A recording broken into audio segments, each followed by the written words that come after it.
Text over. Yeah, we got it. Right. Aristotle. Now, similar to Aristotle, similar to Plato, you need to know about Aristotle and what he believes about the body and soul. Now, Aristotle is technically a materialist. And for what we know, that's good enough. He isn't perhaps a materialist, but for what we need to know, that's okay. And that basically means a body-soul unity. Now, he's still asking the same question as Plato. The question he's asking is, why do things change? But unlike Plato, he dismisses the idea that things change means that they can't be real. And ultimately what he says is that everything has to be based on empirical methods. So that means on observation, on experience. And what he says is that the reason the tree looks like a tree is because knowledge does not come innately, but knowledge is based on careful observation. But once we've made the careful observation, we reflect on the observation and then we categorise the phenomena. We make the observation, we think about it, we categorise it, which is why we are very good at going, even though Sammy's got fairly longish hair, he's a boy. Because we've had careful reflection, and this is done both the words or on camera. But we do this explicitly, but that's not the word I was looking for. But we also just do it subconsciously as well. You know, all the time that we're taking something in, we're reflecting on it and we're categorising the phenomenon. So, that's why, ultimately, we can identify things and notice the difference, even though we're doing it subconsciously most of the time.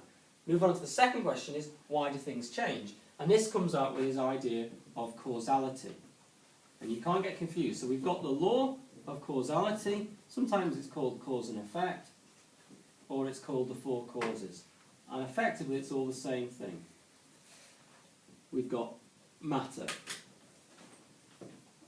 Plato believed that the first cause is matter. So he says that we're all made up of stuff.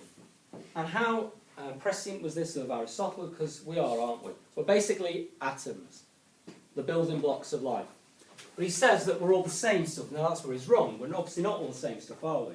Because some of us have different makeup than the chair, than the tree, than everything else. But he said that we're all matter. And after that, we've got form.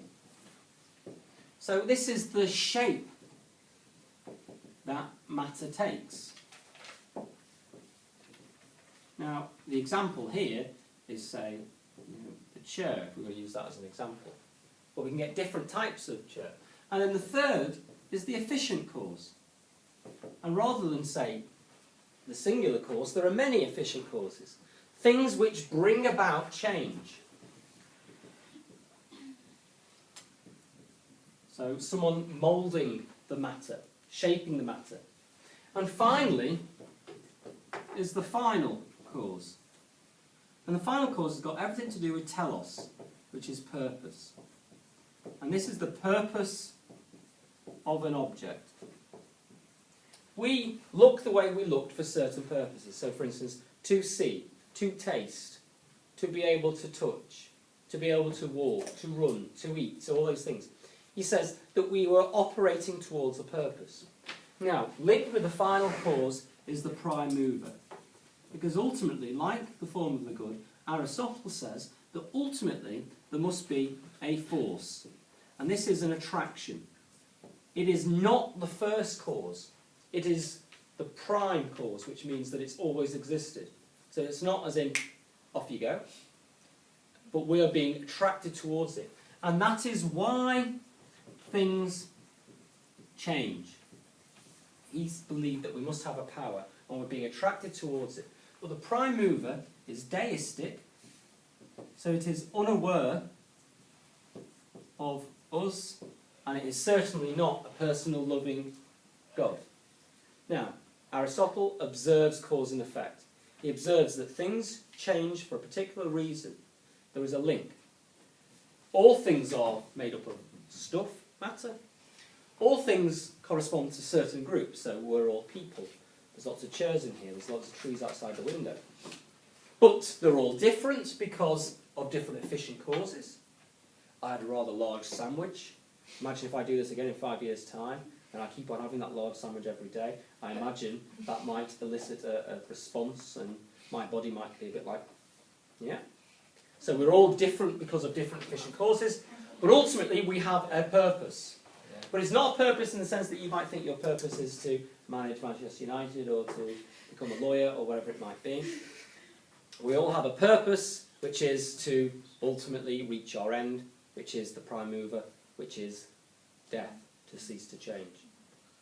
And that is Aristotle. Aristotle can obviously be used to criticise Plato completely. Criticisms of Aristotle, namely, go on the basis of the unscientific prime mover. Everything else can be observed, but we can't actually observe the prime mover. So at that point we're going sort of off a little bit. And also, in the same way that we're certainly using DNA to criticise it, I wouldn't necessarily use DNA to criticise Aristotle, but DNA explains it a little bit further, doesn't it? Is it nothing to do with God? Pardon? Is it nothing to do with God? Well, the prime mover, in the same as the form of the good, will be asked to be compared with God. So, for instance, you could get an exam question which says, critically compare if it's a B question, or just compare if it's an A, or explain both the concept of prime mover with the concept of God as creator, or the theistic concept with the concept of prime mover. So in many ways that is, because that's the prime mover, but it's not like the first, but it is the reason that things change. It's the force of existence. What about I thought the prime mover was God for Aristotle. Well, you could say the prime mover was God for Aristotle, but it wasn't God in the classical sense of what God is. Yeah. So he's not a personal God, he's not a loving God, it's not even a being. Don't think of a man sitting at the centre of the universe. It's simply the force. In the same way as, do you think of gravity as being like a man? No. What about potential and actual? And all that, doing something like that? Yeah. Now, in terms of explaining his causality, and to do with the efficient and the final causes, he believed that ultimately all objects had an infinite amount of potential, but it required an exterior cause to bring about an actual. So, for instance, you are all actuals right now. Lucy, for once, is wearing her glasses, which is an actual. Potentially, that Coke can had liquid in it, and she was about to spill it all over Zara's revision guides, but fortunately, she'd already drank it. We have potential, and then we require something else to bring about the actual. That's how potentiality and actuality comes in. Okay, anything else I missed off? Any questions? Okay.